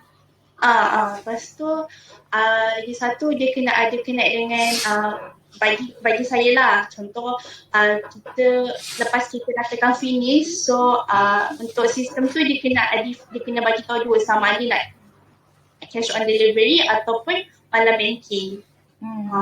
Saya tak tahu lah betul ke tak. Betul lah, dia pergi kepada payment. So adalah Izzah punya component parts tu ada. Okay, so yang first, tapi biasanya kita akan start dengan first kali. Biasanya kalau kita nak buat online grocery shopping, kita akan tengok dulu apa barang yang kita tak ada. So contoh dia macam katalah Maggi tak ada, Maggi habis stok. Susu kita susu pekat manis tu pun habis stok. Kita punya Milo pun tak ada. So biasanya kita akan buat list dahulu. So macam mana kita nak buat list kita? Biasanya kita akan pergi carilah apa barang yang tak ada. So kita buat list. Okay, daripada list tu baru kita pergi pula, kita tengok kita nak masuk kedai yang mana. Sebab online grocery shopping, so kita pun ada selection kedai. Contoh dia macam, okay, saya nak pergi Tesco. Saya nak pergi Tesco online ataupun Giant online. TF ke, apa lagi, Segi ke. So saya kena pilih pula, saya nak pergi kepada store yang mana. Okay, bila kita dah pergi kepada store tersebut, ada yang require untuk kita masukkan, kita sign in. Ataupun sebab daripada sign in tu nanti dia akan detect lah, macam Tesco kita kena sign in dulu. So nanti senang untuk kita nak dapatkan point lah. Okay, dan nanti dia automatic akan detect kita punya address. Okay, dan bila kita sign in, so sign in biasanya dia akan ada username, ada password. Tu kalau awak nak detailkan lah betul-betul dia punya proses. Okay, dan lepas sign in baru kita pergi kepada, okay, yang Izzah cakap tu, kita ada produk. So dalam produk tu nanti, bawah tu nanti kita akan ada pula lah macam kita nak produk yang dari jenama apa, bilangan dia berapa, dan kemudian kalau kata kita ada kupon ataupun voucher untuk promosi yang kita boleh gunakan, so kita kena masukkan dekat situ. Okay, dan kemudian kita add to cart. Okay, kita masukkan dekat kita punya shopping cart. So daripada shopping cart tu nanti barulah kita pergi kepada payment. So macam Izzah kata tadi, payment biasanya kita akan ada, sama ada kalau macam Tesco dia boleh COD, dia juga boleh payment online. So payment online pun ada banyak, sama ada awak nak guna credit card. So biasanya kalau dekat payment tu awak akan ada dia punya banyak subtypes. Okay, kita ada payment. So dalam payment kita pecahkan kepada dua. So awak ada boleh COD ataupun online lah. So online payment. So online payment tu bawah tu nanti awak boleh pilih pula sama ada credit card, debit card ataupun online transfer. So kat situ yang kalau betul kita nak buat dia bagi betul-betul complete lah dia punya step. Tapi dalam nota ni dia tak meliputi sekomplit tu lah. So kita ambil yang penting sahaja. Macam mana awak nak tahu sampai berapa banyak component parts yang awak kena buat? Biasanya dalam exam awak kena tengok markah. So kalau kata markah dia sikit je, 5 markah. Maksud dia kalau 5 component parts tu pun dah cukup. Tapi kalau kata markah dia sampai 10 atau 12. So maksud dia component parts awak tu memang kena betul-betul detail lah. Okay, macam mana kita nak identify kalau dalam exam lah based on markah. Tapi kalau untuk real world punya situation, biasanya memang awak kena identify betul-betul lah dia punya component parts. Okay, so bagus Izzah. So kat sini dia ada kita punya ni contoh lah, tapi kalau kata awak nak detailkan macam yang saya buat tadi, dia akan ada banyak. So yang ni saya bagi secara general je supaya awak boleh faham lah, okay. So kita punya adalah online grocery shopping. So kat sini, online grocery shopping adalah dia punya main task. Awak boleh start dengan 1 di sini, tapi kalau awak start dengan 1 di sini, maksud dia kat sini akan jadi 1.1, 1.2, 1.3. Okay, kalau kata awak start dekat sini 1.1, kat sini akan jadi 1.1.1, 1.1.2. Okay, tapi kalau kata atas awak start dengan kosong, maksud dia tak ada apa-apa. So dia akan start dengan sinilah 1, 2, 3 dan bawah akan follow. Yang mana jadi anak kepada orang tu, so dia akan jadi 1.1, 1.2. So yang ni di bawah 2, so dia akan jadi 2.1, 2.2, 2.3, 2.4, 2.5 dan 2.6.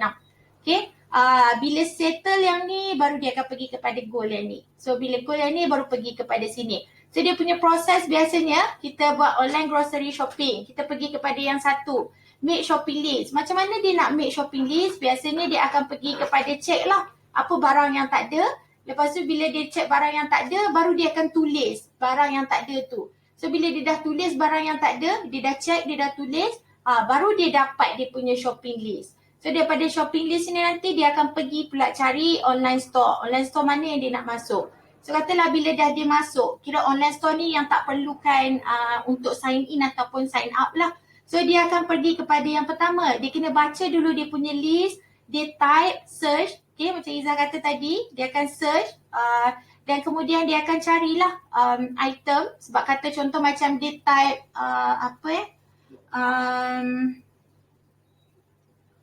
dia type contoh macam makanan kucing. So makanan kucing dia ada banyak jenis.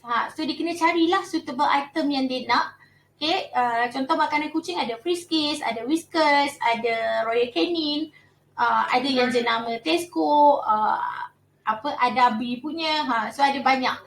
Okay, so awak kena cari find suitable item dan kemudian kena masukkan kuantiti. Berapa kuantiti yang awak nak, 1, 2 dan seterusnya.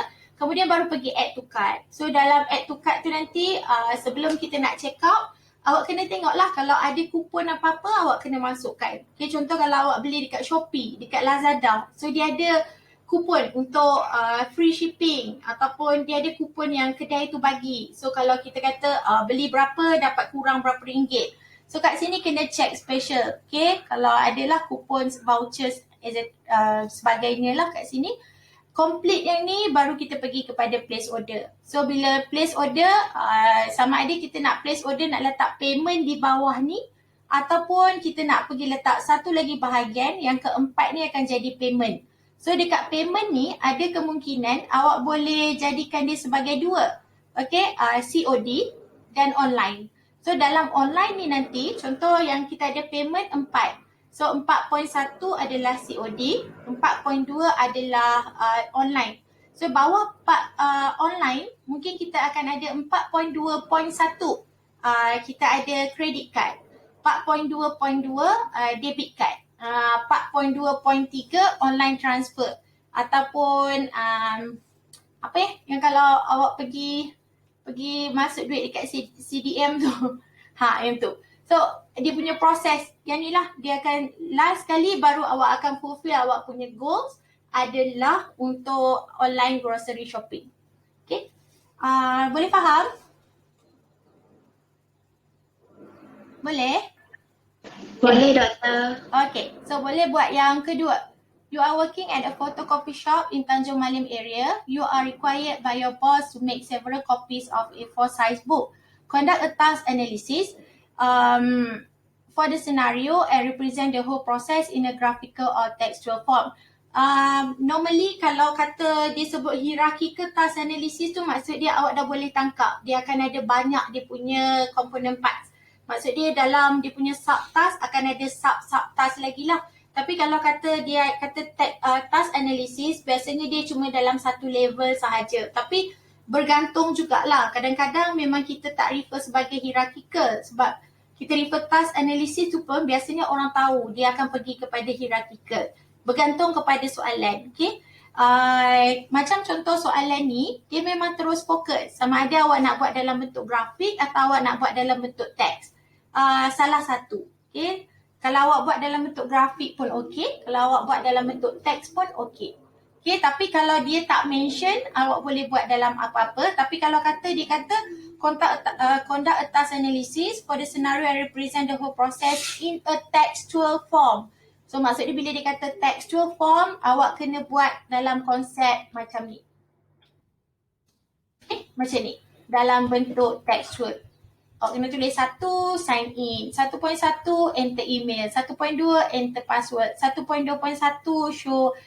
Konsep dia sama. Cuma kita buat dia dalam bentuk teks. Okay. So kat sini apa major task yang terlibat?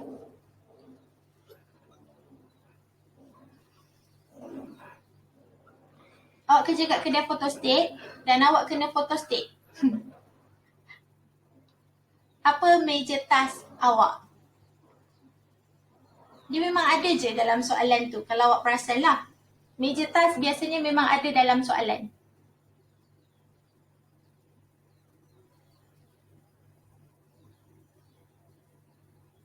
Okay, apa dia punya major task? Photocopy. Okay, major task dia apa?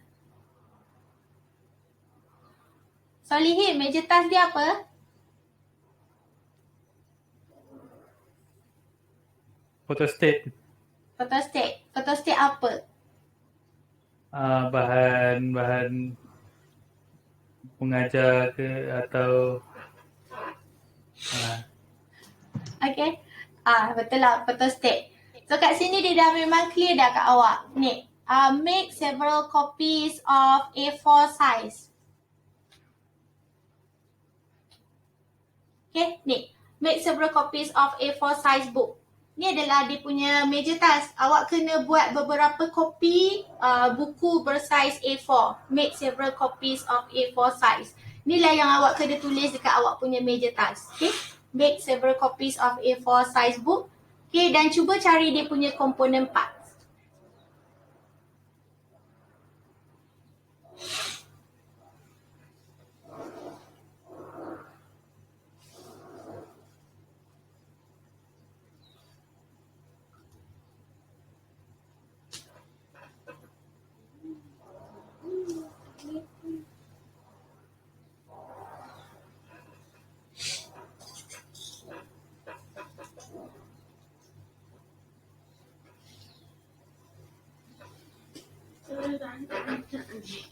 Boleh.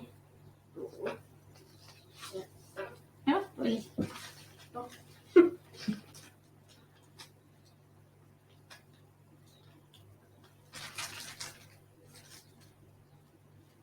Ada kek lagi lupa. Nak balik dah? Tak boleh. Kek dalam BTS. Lupa kantin ni beritahu. Tak. Antina ni tak bagi tahu kata Antina ni boleh. Terima kasih. Laju sih.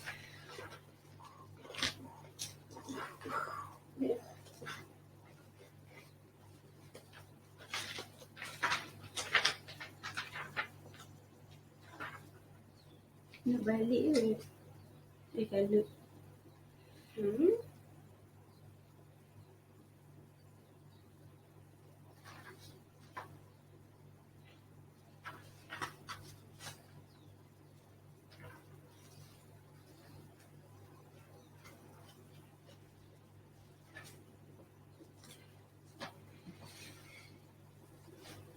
student pak itu bagi lagi.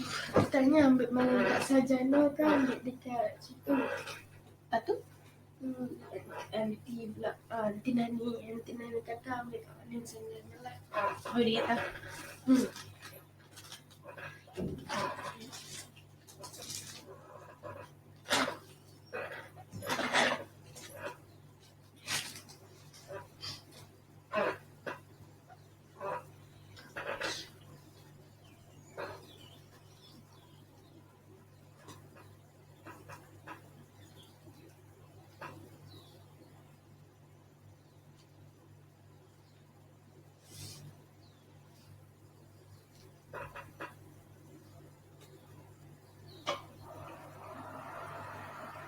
Siapa dia baca Upsi Confession? Upsi Confession yang terbaru. Kat kita orang kecoh kata FSKIK tak ada program. Tak korang baca? Tak baca. Oh tak baca, tak masuk Tak ada jumpa. Saya pun tak baca. Tapi sebab bila kita ada yang share sama-sama tu kita terbaca lah.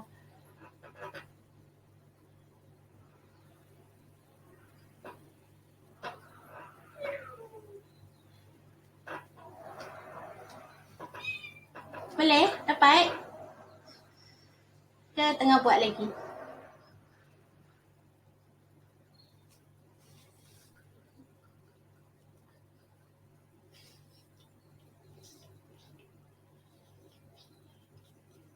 Akish, kita bukan ada quiz, kita ada mid-sem test. Sebab kalau awak tengok awak punya proforma, okay, memang kita ada mid-sem test.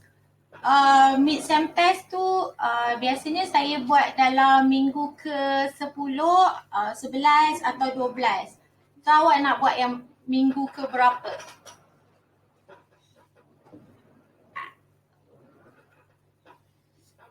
Biasanya awak nak buat minggu ke berapa? Kalau minggu 12, okey tak? Sebab ni minggu 8 kan? Okay. So minggu 8, 9, 10, 11, 12. Sempatlah awak study.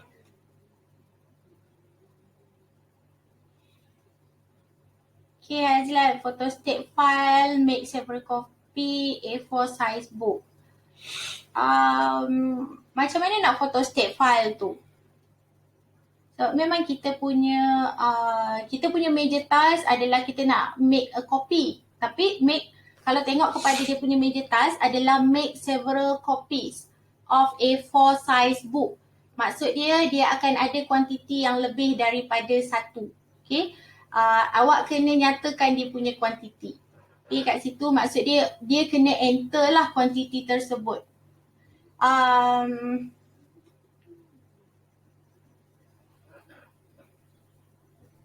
Betul lah, make copies, make several copies. Okay, making sure the printer are working. So first kali, kebiasaannya kalau kita gunakan mesin photostat, contohlah macam kalau kita pergi kat tempat kerja kita, sebab dia tak nak kita salah gunakan kita punya mesin photostat, first kali dia akan set pin number untuk kita punya mesin photostat. So awak kena masukkan dulu dia punya pin number.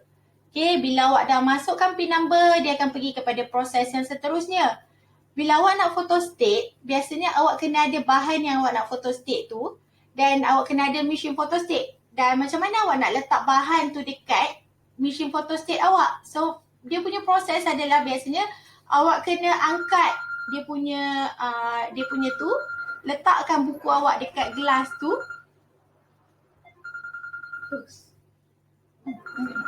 Okay, lepas tu pergi pula kepada yang seterusnya. So, bila pergi yang seterusnya, biasanya awak akan pilih pula sama ada awak nak dia dalam bentuk black, nak print colour ataupun nak print hitam. Okay, so bila awak dah pilih dia punya sama ada nak print colour ataupun print hitam, lepas tu baru pergi pula kepada kuantiti, berapa kuantiti yang awak nak buat. So bila pergi kepada kuantiti, okay, dah okay, lepas tu awak dah set berapa kuantiti yang awak nak, baru pergi awak tekan kepada dia punya button print, make a copy lah. So enter, biasanya ada button yang untuk kita copy lah. Dan bila dah okey, awak akan kumpulkan awak punya bahan tu dan kemudian tercapailah awak punya main goal, iaitu awak nak make several copies of A4 size book. Boleh nampak proses dia? Boleh? Okay. So kalau kita nak secara detail macam itulah. Okay. So dia punya major task adalah ni, make several copies of A4 size book. Okay, dan dia punya component parts akan jadi ni lah. Make several copies of A4 size book. Okay.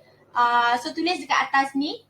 Okay, yang pertama sekali, biasanya kita kena enter pin. So bila dah enter pin, kita kena place dokumen. Kita kena letakkan dokumen. Macam mana kita nak letakkan dokumen? So kita kena pecahkan pula dia punya subtask tu kepada subtask. So yang pertama, angkat dia punya cover. Lepas tu letakkan kita punya buku dekat gelas tu. Okay, bila dah letak tu, okay, dah tercapailah untuk place dokumen.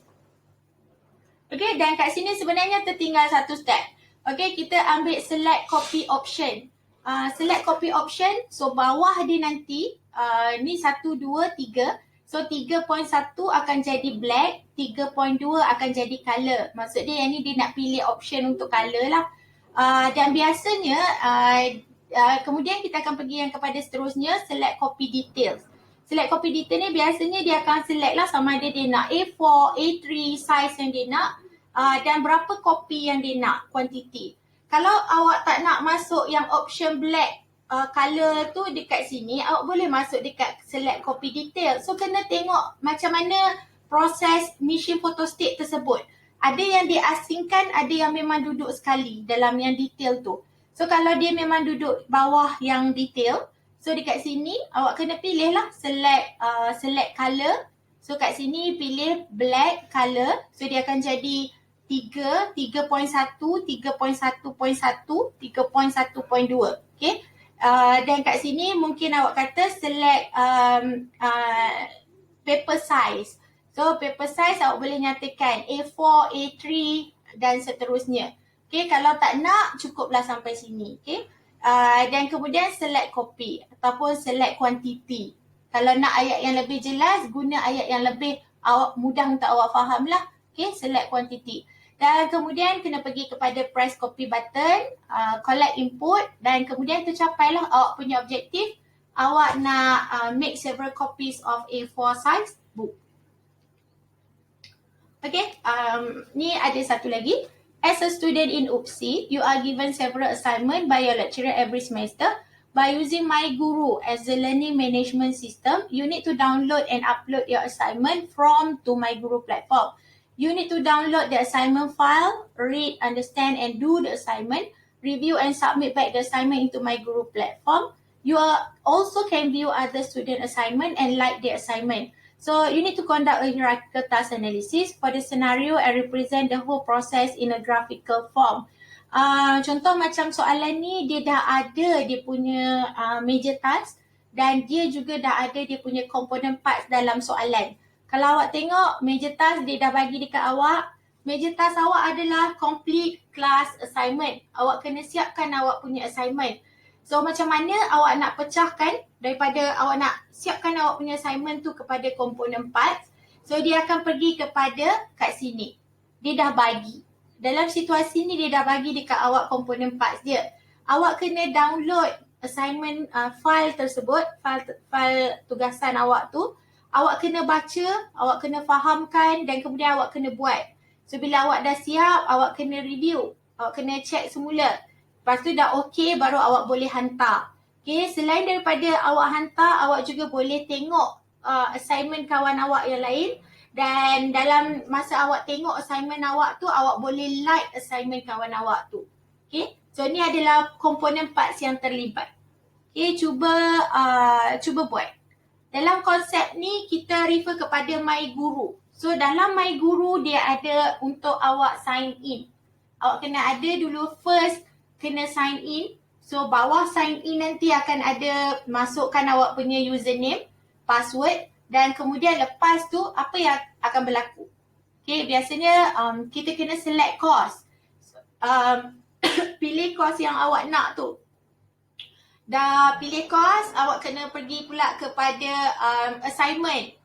Bila pergi dekat bahagian assignment tu, baru awak boleh download awak punya assignment. So bila awak dah download awak punya assignment, baru awak baca, awak fahamkan, lepas tu awak buat. So bila awak dah buat, awak akan review. Dan kemudian awak upload semula dalam tu. Dan selepas tu awak juga boleh view dan juga tengoklah like assignment orang lain.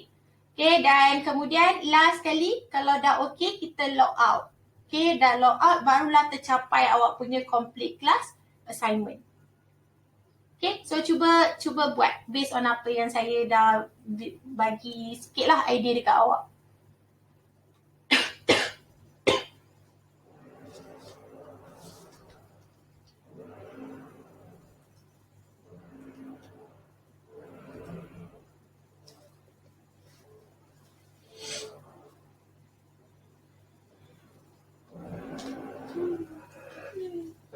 Saya tak bagi lagi lah.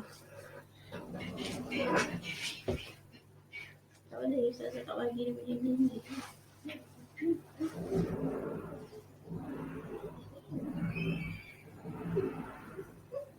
Siapa? Call. Tahan kosong. Dia kata apa? Nak cakap dengan Cik Ros ni boleh.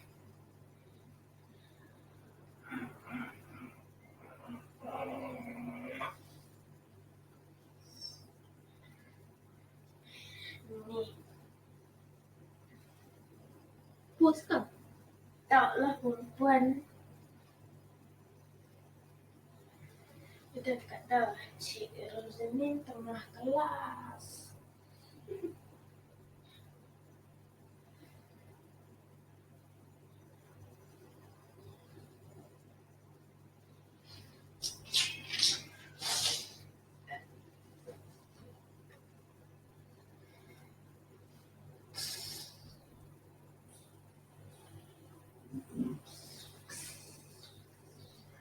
Datuk Putri ke?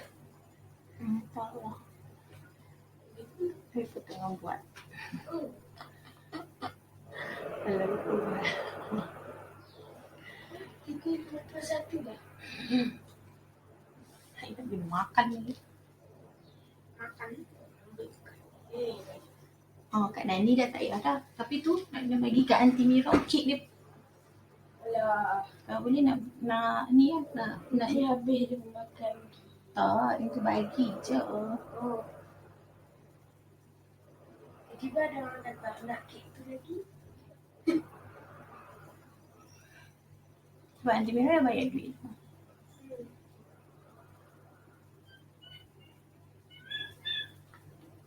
Minta kat Aunty Mira pergi beli dekat tu. Toto kan ambil 4A kan. Satu hari kita balik je. Tak payah pergi. Sekali kan kalau nak kata Kolam balik. buka dia sekali pening-pening.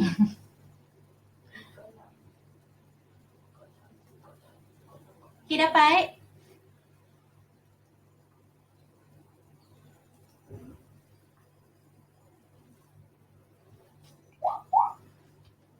Okay, so dekat sini sebenarnya dia boleh ubahlah cara awak fahamkan benda tu sebenarnya berbeza-beza. Okay, tapi kalau untuk yang kita punya case sekarang ni adalah complete class assignment. So tu dia punya major task. Dan kalau ikut konsep My Guru kita, login ni akan berada dekat tepi sini. Tepi read and understand tu lah. So awak ubahlah dia punya tu. Ataupun kalau kata awak nak buat macam proses ni pun boleh juga. Login, enter name, password, lepas tu baru read, understand, do the assignment, review the assignment, submit the assignment, view other courses. So assignment pun ikut juga kepada kursus. Ada kursus yang kita buat assignment secara teks sahaja. Ada kursus yang melibatkan gambar. Okay? So bergantung kepada kursus. Kalau kata macam awak nak detailkan, so awak kena detailkan lah. Tapi katalah kalau kursus yang melibatkan programming. Okay, programming biasanya dia nak ada code lah, coding yang berlaku dekat situ. Okay, tapi kalau kata awak tak nak detailkan sampai macam ni, so dia sampai do the assignment sahaja. Okay, lepas tu review the assignment. So kalau review assignment, kalau ada text, awak kena edit text. Kalau ada kesalahan dekat gambar, so awak kena edit drawing ataupun diagram ataupun sketches. Kemudian submit assignment. Kemudian view other student assignment. So awak boleh view secara detail ataupun awak like. Dan kemudian ada satu button yang kita tertinggal iaitu log out lah. So bila log out, dah complete kita punya class assignment. Ataupun kalau awak nak susun dia based on satu yang sama, so complete class assignment, login akan berada dekat kiri sekali. So dekat sinilah, sini akan ada login. Dalam login nanti awak akan pecahkan dekat sini, akan jadi 1.1 username, 1.2 password. Okay, kemudian kalau kita ikut konsep My Guru yang sebetulnya, lepas login awak kena select course. Okay, bila select course awak boleh nyatakanlah course yang awak ambil. Contoh macam select course 2.1 MMG, 2.2 apa, 2.3 apa, ataupun course 1, course 2, course 3, course 4. Okay, dan kemudian kita pergi kepada go to assignment. Okay, awak pergi kepada assignment. Lepas tu bila go to assignment, sama ada awak nak letak bawah tu download ataupun awak nak letak tepi tu download file. Okay, so go to assignment, kita ada satu. Lepas tu download file. Okay, so sekarang ni kita ada satu login. Lepas tu kita ada 2 select course. 3 go to assignment. 4 download file. 5 read and understand the assignment. 6 do the assignment. 7 review the assignment. 8 submit the assignment. 9 view other student assignment. Dan 10 log out. Okay. Ikutkan kita ada 10 lah subtask dekat situ. Doktor nak cakap boleh? Boleh. Okay, dekat part point 2 ke yang submit assignment tu, kalau saya buat untuk macam part point 2.1, maksudnya kita boleh undo assignment, boleh tak? 4.2.1 dekat do the assignment. Dekat submit kan kalau Boleh. My guru kan lepas submit assignment je kita boleh undo assignment kan? Boleh. So tapi saya nak buat benda tu dekat bawah submit assignment. Boleh sebab dia memang di bawah kan. Dia di bawah proses tu. Kita boleh Izzah sebab kita kena tengok proses tu dia akan ada bawah siapa. Biasanya kita akan detect siapa mak dia dan dia akan jadi anak kepada siapa lah. Biasanya macam tu lah. Dia sama juga macam kata dia macam saya nak set untuk assignment tu. Biasanya dekat bawah assignment tu nanti dia akan ada tiga bahagian dekat situ lah. Saya boleh edit, saya boleh delete dan kemudian ada lagi satu benda yang saya boleh buat. So bawah assignment tu dia ada 3 proses. 3 proses ni dia memang akan duduk bawah tu. So kita tak boleh asingkan dia, jadikan dia yang lain lah. Boleh Izzah? Okay, faham doktor. Terima kasih doktor. Okay, sama. Okay, ni adalah untuk buku. Okay, dekat buku kita kata additional reference are crucial for better understanding. Kita punya library lah offer variety kind of book from multidisciplinary field. Conduct a hierarchical task analysis for the borrow book from the library. So dia dah bagi siap-siap. Borrow book from the library adalah kita punya major task dan kita kena represent the whole process in a graphical form. So yang ni pun konsep yang sama yang awak kena faham lah. Okay, biasanya kalau kita nak pinjam buku daripada library, dia akan ambil, ada orang yang dia akan ambil daripada first kali. Okay, dia kena masuk ke library tu, dia kena scan dia punya card. Okay, so first adalah scan card. Lepas tu baru dia masuk. Dia dah masuk library tu, dia nak cari buku. So find book. Ataupun dia find book lah. Lepas tu bila yang ketiga, dia akan pergi kepada use web OPAC. Sebab bila dia nak cari buku, dia kena guna web OPAC lah. So bergantung sama ada find book tu kemudian web OPAC akan ada di bawah ataupun awak terus nak kata web OPAC dan kemudian dekat bawah tu awak pecahkan dia. So awak nak kata find book, lepas tu bawah tu web OPAC. So bila web OPAC tu nanti ataupun kita boleh kata find book dalam kurungan awak buat web OPAC. Sebab awak tak nak pecah banyak, buat find book, buat web OPAC. So kita fahamlah find book tu dengan gunakan web OPAC. Dan kemudian kita akan ambil lah search ataupun find by name, find by author, find by ISBN, dia punya number dia, find by apa, dia punya rak. So bergantung kepada apa yang awak nak find book tu.